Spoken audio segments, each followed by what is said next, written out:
The child had the head of a human but the body of a snake. Ayotunde was furious. "This is an insult from the gods," he shouted. A few days later, Ayotunde gave birth, and her child was the same, a human head with a snake's body. Once upon a time, in a peaceful and prosperous kingdom, there lived a king named Adeyemi. He was known as a kind and wise ruler. The people loved him because he treated everyone fairly, protected his people, and made sure the land was full of food and blessings. They called him Baba Isle, meaning father of the land, because he ruled with a big heart. But King Adeyemi had one deep sadness: he had no child to carry on his legacy. For many years, he prayed to the gods, made sacrifices, and asked the diviners for help. One night, during a full moon, he had a strange dream. A shadowy figure appeared to him and said, "Your prayers will be answered, but what comes will bring both greatness and destruction." Not long after, his wife, Queen Abike, told him she was pregnant. The kingdom celebrated with songs and dances, not knowing what the future would bring. Months later, on a stormy night, when thunder roared and lightning flashed, Queen Abike gave birth to twin boys. But their birth was strange. The midwives noticed the twins' eyes glowed faintly in the dark, and their cries were silent. Though the midwives were afraid, the king was overjoyed. He named the twins Ayotunde and Ayokunle, meaning joy has returned and joy fills the house. The people believed the twins were a blessing, but whispers of fear started to spread because of their mysterious birth. From a young age, Ayotunde and Ayokunle were inseparable. They did everything together and seemed to understand each other without speaking. As children, they rarely played with others and preferred the company of animals. They avoided sunlight and stayed awake late into the night, whispering to each other in a language no one else could understand.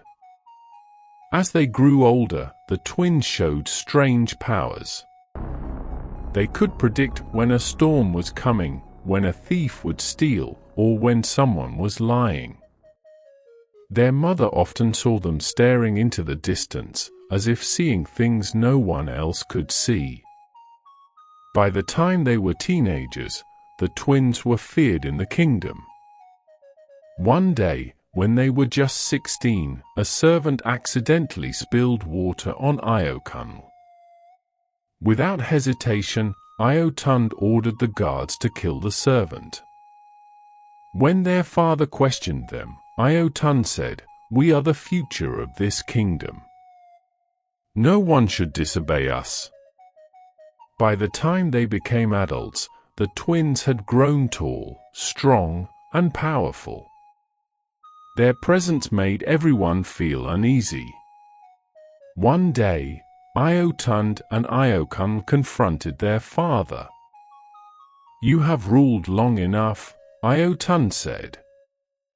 "It is time for us to take over." Before the king could respond, the twins struck him down with their swords. Queen Abike screamed in horror, but Ayokunle silenced her with a cold stare. "Do not cry. It was his time." The twins crowned themselves joint kings. For the first time in history, two kings ruled the same kingdom. The people were shocked and angry, but they were too afraid to speak out. The twins ruled with fear.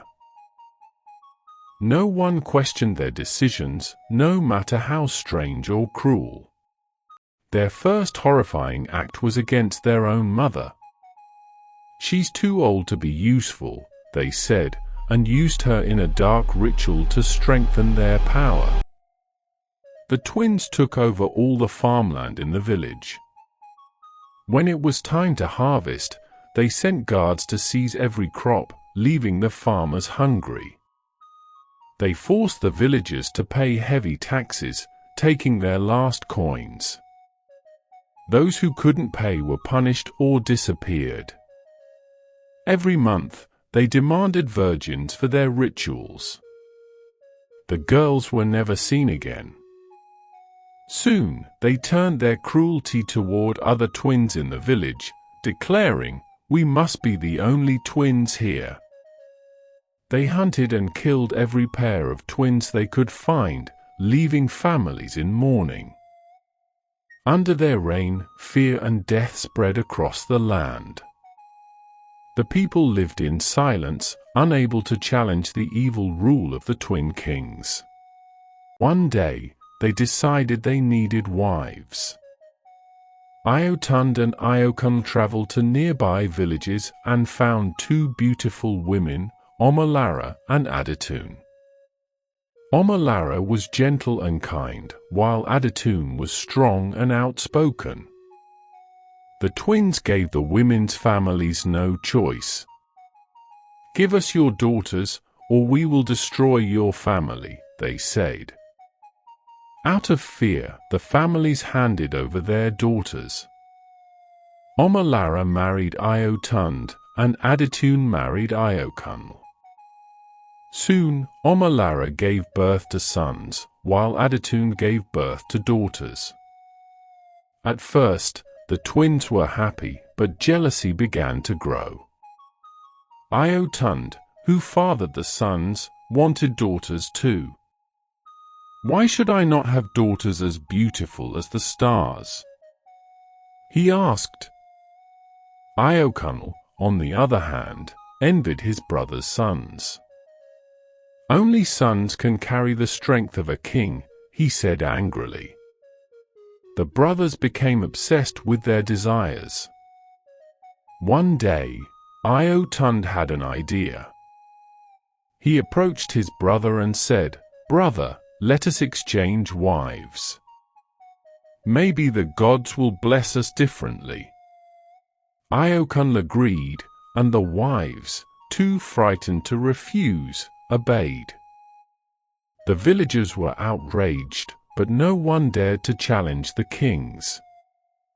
Both wives became pregnant again, and the kingdom waited anxiously for the new births. On a dark, rainy night, Omolara went into labor. When the midwives delivered the baby, they screamed in horror. The child had the head of a human but the body of a snake. Ayotunde was furious. "This is an insult from the gods," he shouted. A few days later, Adeyemi gave birth, and her child was the same, a human head with a snake's body.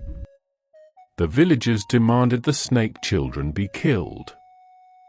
"They are abominations. They will bring ruin to us all," they cried. But the twins refused. "These are our children. They will not be harmed," they declared. The snake children were hidden in the palace, where the twins fed and cared for them in secret. As the snake children grew, so did their hunger. At first, they ate small animals, but soon they craved human flesh. They began eating the palace maids and even their own siblings. Yet, the twins ignored the warnings. "They are our blood. No one will touch them," they said. The palace became a place of fear. Screams echoed at night, and many servants fled the kingdom. Omolara and Adeyemi could no longer endure the horror. They traveled far from the kingdom to seek help from a powerful herbalist. The herbalist gave them poison and said, "Use this wisely. It will end their reign of terror." One night, when the palace was silent, the queens prepared a grand feast. They carefully laced the food with poison, making sure everything appeared perfect and appetizing. "Eat, my lords. You deserve this meal," they said as they arranged the food for the kings. Without waiting for a response, the queens left the room. But they didn't stop there. They quietly gathered their remaining children and the palace maids and fled the palace under the cover of darkness, disappearing into the night. Inside the palace, before the kings could eat, the snake children slithered into the room. They had been searching the palace for the maids to satisfy their hunger. "Father, why have you stopped bringing us food?" they hissed angrily. Without waiting for an answer, they lunged at the kings and devoured them alive. After they finished eating, the male snake child looked at the untouched food on the table. "I remember Mother's food was always so delicious. Let us eat this too, since we are now the kings of this kingdom," he said. Without hesitation, the snake children devoured the poisoned feast, unaware of what awaited them. That night, as the snake children rested, the poison began to take effect. Their insides turned to stone, growing and spreading until only their human heads remained attached to their lifeless snake bodies. The next morning, the villagers stormed the palace after hearing the news. They found the snake children writhing in agony, begging for mercy. But the villagers had suffered enough. With torches in hand, they set the snake children on fire and burned them to ashes, ensuring the nightmare would never return. The kingdom was finally free. The villagers celebrated their newfound freedom, dancing and singing songs of triumph, grateful that peace had returned to their land at last.